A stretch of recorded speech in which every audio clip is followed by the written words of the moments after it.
Our draft coverage continues. One of the most exciting drafts we've had in a while, with the Cowboys picking 12th, and joining us now is a friend of the show from several years ago. This might go back a decade now. Dane Brugler from The Athletic, at DP Brugler on Twitter, if you want to follow him and get access to his content. Dane, how the hell are you? Thanks for joining us.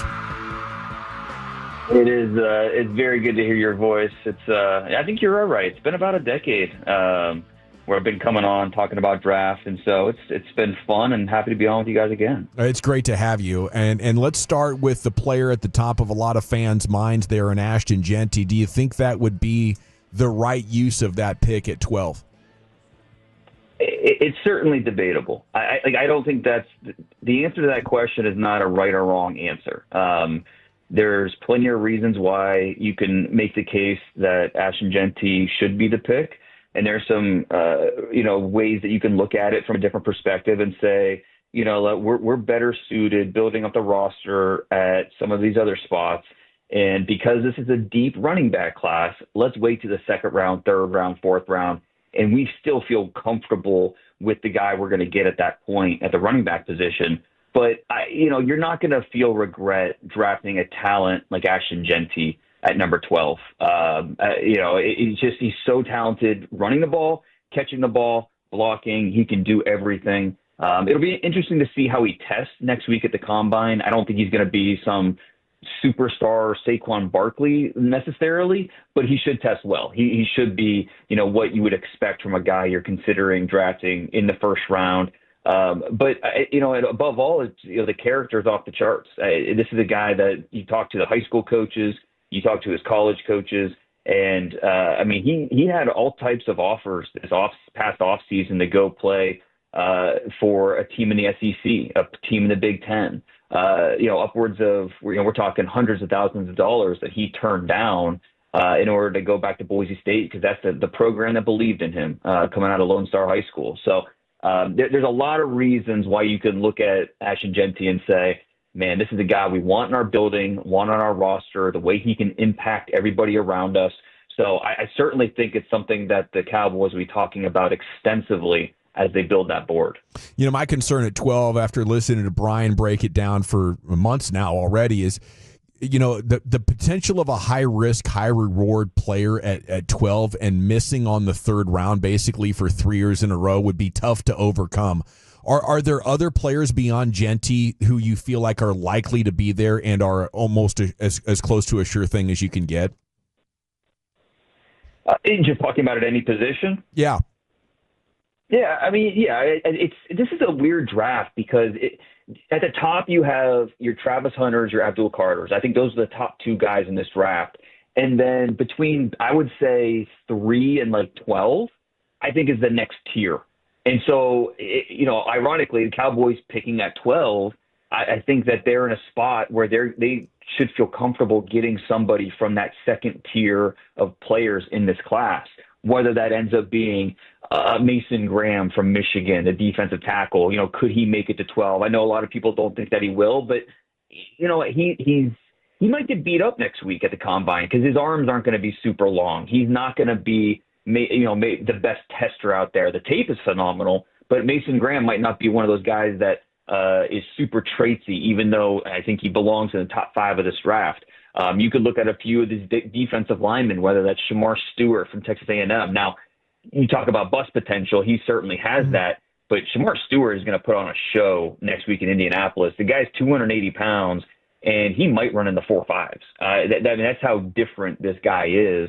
So, offensive lineman, Will Campbell from LSU, Armand Membu from Missouri. It's an interesting draft because of the way things play out. One of the guys that I think will be on the Cowboys' radar who has a lot at stake at the Combine is Will Johnson, the corner from Michigan, who I think could be in play there at number 12. The tape was really good in 2023. This past year, he was banged up quite a bit, got beat a few times. The question will be just the pure speed. And I think the jumps will look good at the Combine. I think the agility will look good at the Combine. But what's the 40-yard dash? We know the Combine, or the cornerback position, is a stopwatch position. And so will he be able to run a sub 4.45 in the 40-yard dash. And that's even if he chooses to run. We might not see Will Johnson run a 40-yard dash ever again, which I think would be a tell that, hey, those numbers aren't where he wants them to be to put a definitive number on paper for scouts. I love the idea of the Cowboys taking a corner at 12. You mentioned Will Johnson, corner out of Michigan. How much better do you think he is than, say, Texas's Jahdae Barron? Well, I think they're two different, just like with receivers, you've got inside receivers, outside receivers, right? And with Barron, he played a little bit of everything in that Texas secondary, inside, outside, played some safety, played some in the box. But I think that his profile, the way that he's built, the way that he plays, teams are going to look at him as an inside player.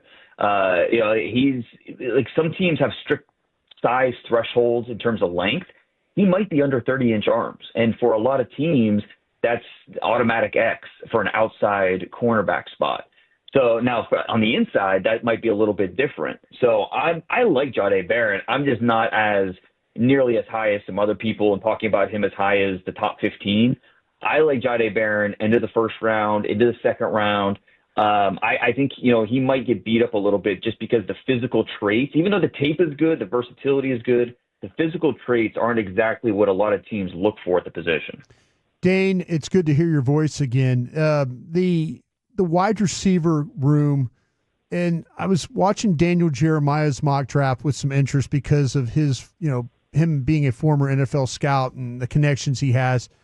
He had Ted McMillan getting all the way down to 19 to Tampa Bay. Is he telling us something that we don't know talking to teams? Because it always seems like that McMillan would be a guy that everybody's talking about potentially in the top 8 as far as the first wide receiver off the board, but he gets him all the way to 19. Is there something we're missing there?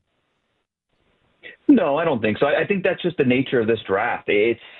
Last year was pretty easy with Marvin Harrison Jr., Malik Neighbors, but even a talent like Brian Thomas Jr. fell all the way to the 20s, sure. Which was a little surprising on draft day. So with a guy with Ted McMillan, it'll be interesting what he runs next week at the combine, what his 40 is, because that vertical speed is kind of the question mark, right? Mm-hmm. He's a guy that is super loose. He's limber. He's a ball winner. He's almost like a Gumby-ish version of a T. Higgins, sure. Where speed's not exactly the reason you're drafting him, but you want to at least see a 4.52 number or something better than that, just to kind of check that box and say, okay, well, he's not a burner, but he's not slow either. So I think there are going to be a lot of teams in the top 15 that I think are going to look at the trenches and say, let's get our offensive linemen, let's get our defensive linemen. And maybe, pass on a few of these receivers. But McMillan's got a wide range. He could go as early as 5. Right. He could fall, into the early 20s. I don't think it's a huge shock just because of the nature of this draft. It's just a really unique class this year. Dane, I know on my board there's 3 guys that have injuries that I really, the tape is good. When you talk about Josh Simmons from Ohio State, the tackle. Yeah. Ravel, the East Carolina cornerback, and then also, too, Benjamin Morrison, the cornerback from Notre Dame. How do you navigate those guys? Yeah, and that's why the combine exists, right? So we can get these guys, get the exact medical info, and it's a big step in their evaluation, especially a guy like Josh Simmons, who, based on tape, he's a top 10 pick, right? I mean, absolutely. In October, he looked like he was going to be OT1, and then he had the non-contact knee injury, the patella. What does it look like at the combine in terms of his rehab, recovery? What's the prognosis long-term? Any long-term effects that teams should be worried about? And, Brian, I know you know this, but just, for the listeners, with the medicals, a lot of teams, they do it differently, but some teams, they do it with the numbering system. So if the team doctor gives you a 1 or a 2, you're in good shape. 3, okay, borderline, but you're probably okay. If you're a 4 or a 5, you're probably off the board. Yeah. And so, teams are going to look at these injuries and kind of gauge their interest. Every team's different with the risk, and, just like scouts, medical professionals give different opinions about how they view certain things, especially a serious knee injury like a patella. But I'm told that He's right now he's ahead of course, he's ahead of where he's, was supposed to be. Mm-hmm. And the plan is for him to have a personal pro day in April so he can work out for NFL teams before the draft. That's the plan right now. So that'll be interesting. And then, you mentioned the two corners, Siobhan Ravel. I've got a phone call with him tonight just to kind of check in with him, see where he's at. But he's a super freaky guy. It's a bummer we don't get a chance to see him work out at the combine because of the ACL. But he's a guy that's overcome a lot. I think that he's still going to be in that top 35, top 40 mix as long as the ACL checks out okay. And then Benjamin Morrison's a little more complicated. This is actually his second hip surgery, lateral tear. Mm-hmm. So you're talking about a corner that's not even 22 years old yet and is already on a second hip surgery. It's a little unique, not something you hear about very often. So what the medical feedback is on Morrison will be huge to ultimately where he ends up being drafted. Yeah, and I'll follow up with that. And I'm kind of thinking about 44, where the Cowboys mm-hmm. are, is a possibility that one of or these three guys could all be, because of medical issues, be there where Dallas picks in the second round. Yeah, back to the Dallas special, right? That second round where you kind of take that Jalen Smith and it's always worrisome because if a guy like Josh Simmons makes it to you at 44, man, that's teams they must be scared off because the talent, again, it's top 10. So, but that's why you pay your medical team, the trainers, all that money, because that's you trust their opinion and you don't deviate from that. It's not like, you don't go get another second opinion. You trust your team doctor, your team physician, and all the trainers to come up with a grade on the player. And if they say, there might be a little bit of risk, but we feel okay drafting the player, then okay, that's what you go with. That's how you build your board. And so it'll be interesting. I would be surprised if Simmons made it that far. I really would, just because there's too much talent and teams need offensive line help. Mm-hmm. Knowing the rest of the league and their luck, the Chiefs will fall into them at 31 and, they'll be set at left tackle for the next 10 years. But Benjamin Morrison and Ravel, I think those two guys would be possibilities there. I think it is a possibility that both those players could be available at 44. How do you handicap the defensive tackle group? And I'm kind of talking about the one techniques here. You mentioned, Graham could probably play the 1 or the 3, but how about Grant and Williams from Ohio State, Harmon from Oregon? How do you look at those guys as far as where do you think they might go? That's something that Dallas is clearly going to look at, probably even a 3 technique if Oso Digizua doesn't resign. Right. And so if no Digizua, then you look at, okay, who's the best penetrator as a 3? And Walter Nolan's probably the answer. He has really disruptive qualities. He can win at the snap. The tape is a little bit up and down. Sure. I don't know. Do you think that's early at 12 for him? I think it's a little early. I think it's way early. And the way you described it, I was really kind of nervous about that, but I believe in that room, they really don't care what you and I think. We're going to do our work, but I feel like that they like Walter Nolan a lot better. The fact that Daniel Jeremiah had him at 12 made me think, all the players he could have taken for Dallas, he put Walter Nolan there at 12. And I think a lot of people think that's rich, but he's probably got that from somebody that hey, we really do like this guy. Well, and I think that, the exact way that you set it up, Digizua, if he moves on, all of a sudden, they really need to find an answer there. And so I do think that theoretically it matches up. Nolan's also a guy that, teams have to be comfortable with. We mentioned the medicals at the combine, the character and the interview stuff. That's a big part of it. And Nolan's a guy that, not everybody at Texas A&M talks glowingly about his time there. Now, the feedback from Ole Miss, a little bit better, but, still something that teams are doing extra homework on. Kenneth Grant could be in that mix.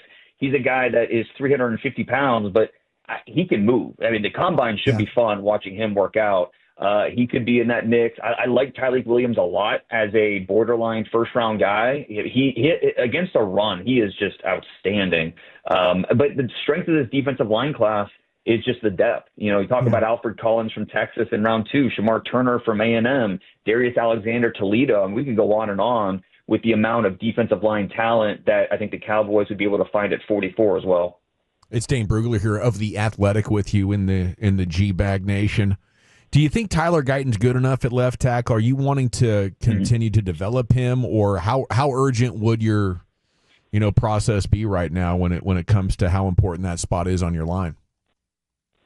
Yeah, and I think it's a question mark right now.